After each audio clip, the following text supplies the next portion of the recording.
한국의 제2의 사두보복을 시작하겠다.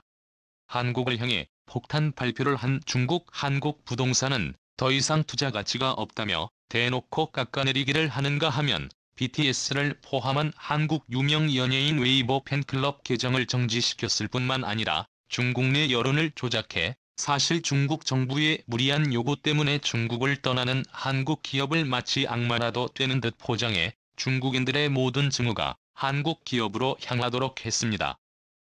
언론 자유지수가 일본보다도 낮은 최악의 수준인 중국이다 보니 이러한 중국 정부의 언론 플레이에 14억 중국인들은 철저히 세뇌당할 수밖에 없습니다. 자, 그런데 이렇게 제2의 사두보복까지 예고하며 한국을 막 대하는 중국을 향해 놀랍게도 러시아가 폭탄 발표를 했습니다.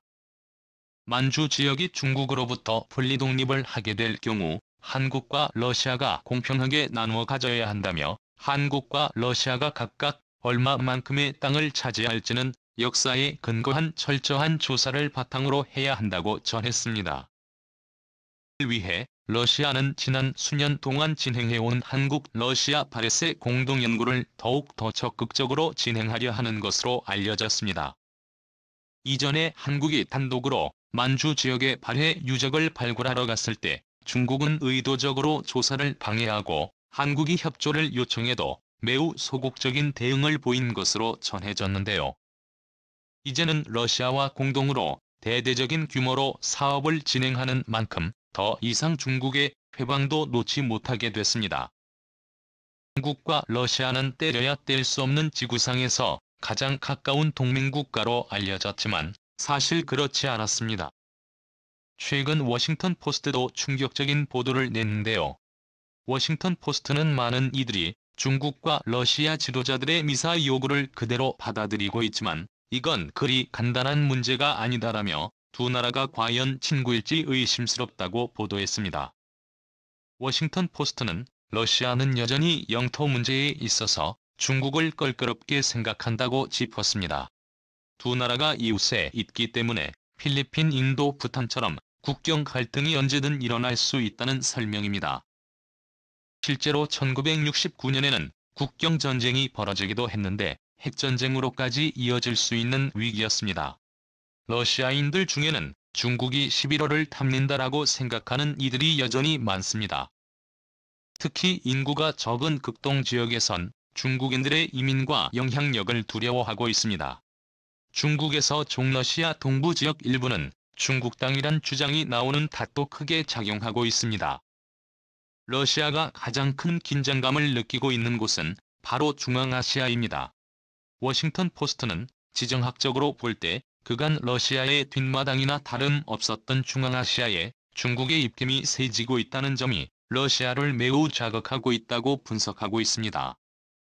시진핑 중국 국가주석이 이 지역에서 1대1로 프로젝트를 적극적으로 추진하기 시작하며 그 불안감은 더욱 커졌습니다. 오랫동안 중앙아시아 국가들의 가장 큰 무역 파트너는 러시아였지만 현재는 중국의 그 자리를 꿰찰 정도로 영향력이 커졌기 때문입니다.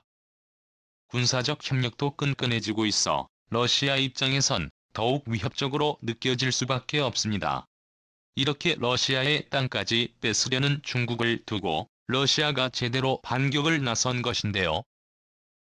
러시아가 반격의 카드로 만주 지역을 선택한 것은 만주 지역에는 수십만 명의 한국인과 상당수의 러시아인들이 거주하고 있는 데다가 역사적으로 만주 지역은 명백한 한국 땅이었기 때문에 이곳이 세계적으로 이슈화되면 중국이 한국의 땅을 반환해야 할 가능성이 높기 때문입니다. 간도학회가 밝힌 지도를 보시면 두만강 700리 북쪽의 선충면까지 모두 한국 땅이었습니다. 제국 시절까지 북간도 관찰사를 임명한 기록이 있고 요즘 영화화되어 인기를 끌고 있는 봉오동 전투 및 청산리 대첩 지역을 비롯하여 임시정부 시절 우리 선조들의 광복투쟁을 벌이던 기지가 있던 곳이 바로 만주 연해주 지역입니다. 그런데 충격적이게도 1909년 일본인 만주 지역을 당시 청나라에게 넘겨버렸습니다. 일본은 당시 한국을 침략해 한국 땅을 중국에 넘겨버리는 간도협약을 체결하고 그 대가로 철도 부설권 등을 청나라로부터 획득했습니다. 너무나 황당하고 분노스러운 일인데요. 일본은 이와 관련해 지금까지 어떠한 사전 대응도 하지 않고 있습니다. 주 지역을 포함한 중국 소수민족들의 독립이 탄력을 받고 있는 것은 최근 중국이 역사적으로 한 번도 경험하지 못한 최대의 위기를 맞이하면서 더 이상 버틸 수 없을 것이란 관측이 나오고 있기 때문입니다. 중국의 소수민족 탄압이 국제적인 이슈로 부각되면서 미국을 중심으로 수십 개에 달하는 중국 대기업에 강력한 제재를 가했고 미국은 더 이상 가만히 있지 않을 것이다라는 경고를 보냈는데요. 결국 중국에서 터질 것이 터지고야 말았습니다. 중국이 더 이상 소수민족의 독립운동을 막지 못할 정도로 국가가 위기에 빠져버렸습니다. 한때 세계에서 22번째로 큰 회사로까지 성장한 중국 대기업 혼다가 파산 위기에 맞았습니다. 파산은 단순히 대기업 한 곳이 무너지는 정도의 문제가 아닙니다. 종업원과 협력회사 투자자 금융 부실 등 예상 가능한 범위를 넘어 중국 공산당 지도체제를 위협할 충격파가 될 수 있다는 경고까지 나오고 있습니다. 현재 혼다 부채는 350억 달러 약 356조 원에 이릅니다. 이 중 내년에 만기가 도래하는 해외 발행 회사채만 74억 달러 약 8조 6,400억 원에 다룹니다. 현재 채권 가격은 4분의 1 토막이 났습니다. 해외 채권자들은 홍대가 망하면 이 돈을 고스란히 뗄 가능성이 높습니다. 청산했을 때 투자금 회수 순번에서 저 뒤에 있기 때문입니다. 신용평가사 무디스와 피치 S&P 등이 헝다의 신용등급을 일제히 끌어내린 건 당연한 수순입니다. 홍다의 주택 구매 계약금을 낸 구매자들만 150만 명입니다. 이들은 계약금을 날릴 위기에 처해 있습니다. 홍다가 개발 중인 주택 프로젝트는 중국 전역 22개 도시에 약 800개에 걸쳐 있습니다. 중국 정부는 주요 은행들의 헝다가 오는 20일로 예정된 은행 대출 이자 지급을 하지 못할 것이라고 통보했다고 블룸버그는 전했습니다. 채무 불이행은 곧 부도 선언입니다.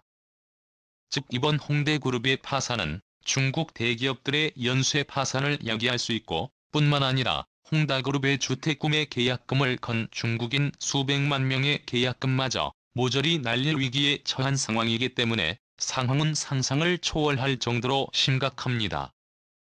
한국의 깜짝 영토 확장 소식은 또 있었습니다.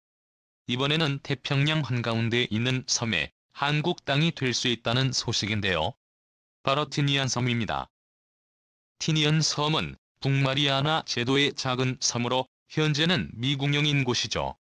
그동안 일본은 미국으로부터 티니안 섬을 반환받기 위해 천문학적인 돈과 노력을 쏟아부었습니다. 틴현상과 오키나와를 포함해 제2차 세계대전 후 일본군이 거주하던 지역을 미국이 통치하기 시작했는데요. 27년 만에 오키나와를 미국으로부터 반환받은 일본이 이번에는 태평양의 작은 섬 티니안을 반환받기 위해 미국의 온갖 로비와 굴복 외교를 해왔던 것으로 알려졌습니다. 그런데 놀라운 일이 벌어졌습니다. 티니안 섬의 인구는 비록 5,000명도 채 되지 않고 면적도 1,001제곱킬로미터로 한국 면적의 100분의 1 수준밖에 되지 않지만 코로나 전 해마다 관광 수입으로 막대한 돈을 벌고 있고 주변 해양 자원은 값으로 매길 수 없을 정도로 막대합니다. 뿐만 아니라 군사적 요충지로도 매우 중요한 자리인데요. 그럼에도 미국의 티니안 섬을 반환하려 하는 이유는 충격적이었습니다. 이번 코로나 사태로 미국도 너무 많은 돈을 써버리는 바람에 연방정부가 심각한 국가부도 위기에 놓인 것입니다. 제닛 옐런 미 재무장관은 23일 국가부채가 한도에 직면했다고 경고하고 외의 한도를 확대 또는 유보해 줄 것을 요청했습니다. AP통신의 뉴욕타임스 등에 따르면 옐런 장관은 23일 상하원 지도부에 보낸 서한에서 다음 주 사상 초유의 정부 디폴트 가능성을 막기 위해 비상조치에 나서겠다고 예고했습니다. 옐런 장관은 그러면서 만약 디폴트가 현실화하면 미국 경제와 모든 미국인의 생계에 회복할 수 없는 피해를 줄 수도 있다라고 우려했습니다.